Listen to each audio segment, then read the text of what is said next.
అసలు రేవంత్ సారా మన రాష్ట్రంలో ఎక్కువ ఉండడు, ఇంట్ల కంటే కూడా ఢిల్లీలోనే ఉంటాడు. కానీ అదేందోలా ఇల్లు కట్టుకొని ఉన్నదో లేదో అంటుకొని తినేటోళ్ళ మీద రోడ్డు మీద వాడేస్తాడు. లేకుంటేంది మరి హైడ్రా పేరుతోని బస్తీ జనాలను ఎంత గోసపుచ్చుకున్నాడో చూసిరు కదా మీరు. ఇక ఇప్పుడేమో మూసీ అందం గాంధీ తాత విగ్రహం పేరుతోని ఇండ్లు కూలగొట్టే ఉపాయం చేస్తాడు. అసలు సారు రాష్ట్రానికి సీఎమా, రియల్ ఎస్టేట్ కంపెనీలకు సీఈఓనా, గిట్లనే కోపానికి అత్తురు.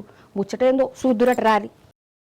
పట్నంలో మూసీ సుందరీకరణ, మూసీ అందం సందం అని రేవంత్ సారు ఒక విగ్రహం పెట్టుకునే కదా, అంటే మళ్ళా భూములు గుంజుకునే ఉపాయం అన్నట్టు గాంధీ తాత విగ్రహం పెద్దది కడతాడట.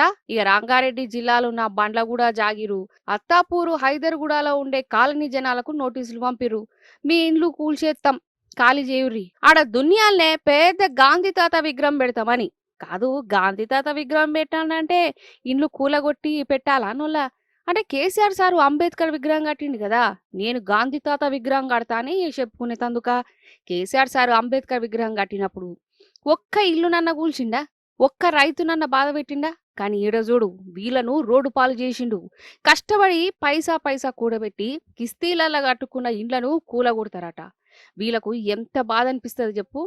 అవు ఏమంటుర్రో ఇనుర్రి. ఏమైందమ్మా మీ ఇంటి సంగతి ఏంది? ఇక్కడ కష్టపడి లోన్ తీసుకొని ఇక్కడ మేము వచ్చామండి. ఈ రోజు కూలగొడుతున్నారు. ఆ లోన్ సగం కూడా మాకు తీరలేదు. పిల్లల ఎడ్యుకేషన్ రన్ అవుతుంది. ఇటువంటి పరిస్థితులన్నీ ఉన్న పలంగా మీరు వచ్చి ఖాళీ చేసేసేయండి. ఎటు పోతామండి? ఈ నిర్ణయం వల్ల ఏంటంటే ఇంతమంది పిల్లలు, వందల మంది పిల్లల భవిష్యత్తు రోడ్డు మీద పడిపోతుంది. మేమే నిలబడడానికి లేనప్పుడు వాళ్ళకి ఏం చదివిస్తాం, వాళ్ళకి ఏం ఫీజులు కడతామండి?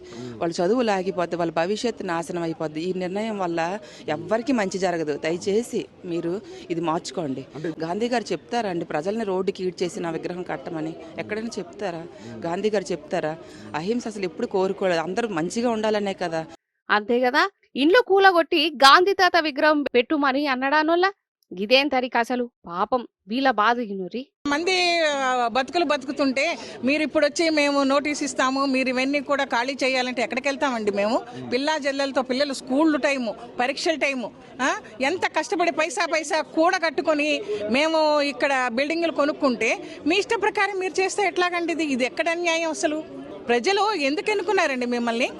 మంచి చేస్తారనే కదా. ఇప్పుడు లేదు అసలు, ఏ ప్రభుత్వంలోనూ లేదు. ఈ ప్రభుత్వంలోనే మాకు వచ్చింది. అసలు ఏ ప్రభుత్వం కూడా మమ్మల్ని చక్కగా హ్యాపీగానే ఉంచారే. మీరేంటి ఇలా చేయటం? ఇది ఎక్కడ అన్యాయం చెప్పండి అసలు? మీరు కట్టుకోండి, మూసిని మీరు శుభ్రం చేసుకోండి, మీ ఇష్టం వచ్చినట్టు వినోద స్థలంగా చేసుకోండి. అంతేగాని మమ్మల్ని లేవదీసేసి ఇంతమంది ఫ్యామిలీలు, ఎంతండి 450 మంది ఫ్యామిలీ ఉన్నారు, వీళ్ళ ఎక్కడికి వెళ్ళాలి మేమందరం అన్నట్టు గాంధీ తాత విగ్రహానికి 5,000 కోట్లు ఖర్చు చేసి కడతాడటనోలా. 5,000 కోట్లు ఓదికేమో స్కీములు లేవి సారు అని అడుగుతానేమో నన్ను ఓసినా పైసలేవు అంటాడు. కానీ విగ్రహాలకు మాత్రం 5,000 కోట్లట. అసలు ఈ మూసీ సుందరీకరణ ప్రాజెక్టుతోని ఫాయిదా ఏముండదని మేధావులు, ప్రజా సంఘపోలు, పర్యావరణమోలు చెప్పిర్రు. అయినా నేను సీతయ్యను, ఎవ్వలు మాట అయినా లాస్ అయితే మాయ్, జనం అడక్క తింటే మాయ అనుకుంటా రేవంత్ సార్ ముంగడికే పోతుండో, అది కూడా మందిని ముంచి. ఇగో గిట్టనే అంటూరు వీళ్ళు. ఇక ఈ ప్రాజెక్టు కోసం దగ్గర 3,300 ఎకరాల భూమి, 10,000 ఇండ్లు, దుకాణాలను పొత్తం పెడతారట. 500 కుటుంబాలు రోడ్డు మీద పడుతుంది.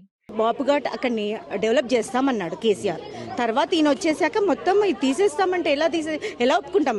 How we have to agree for that? Buffer zone అంటే తీసుకోండి, బఫర్ జోన్ ఏదో తీసుకోండి, మాకు అది అవసరం లేదు.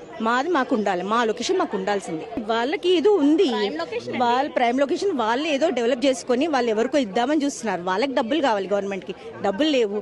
ఏదో ఏరియాస్ వేరేవి చూసారు, అది కాదు ఇదైతే అవుతుందేమో అని అనుకుంటున్నారు. ఇది కూడా ఇవ్వం మేము. అసలు రేవంత్ సారు ఏమంట ముఖ్యమంత్రి కుర్చీలో కూర్చున్నాడు అద్వరసంది. ఇగో గిట్లా ఇండ్లల్లో ఉంటున్నోళ్లకు సుఖంగా నిద్ర లేకుండానే చేస్తాడని అనిపిస్తుంది. ఎప్పుడు ఏ బుల్డోజర్ వచ్చి ఏ ఇల్లు కూలుస్తుందో, ఏ ఆఫీసర్ వచ్చి ఇల్లు ఖాళీ చేయమని నోటీసులు ఇస్తారో అని గిట్లా గజ్జు అవుతున్నది. ఈ విగ్రహాలు మూసీ పేరుతోని భూములు గుంజుకున్నాడు, రియల్ ఎస్టేట్లకు పాయిదా చేసుడు, ఇవన్నిటిని పక్కకు పెట్టి ముందుగాల ఓటప్పుడు చెప్పిన 6 గ్యారంటీలు ఎట్లా అమలు చేయాలి? గురుకులం పిల్లలకు మంచి తిండి, మంచి చదువులు, రైతులకు రైతు బంధు, వీడి సంగతి చూడు సారని అంటుర్రోళ్ళ పబ్లిక్.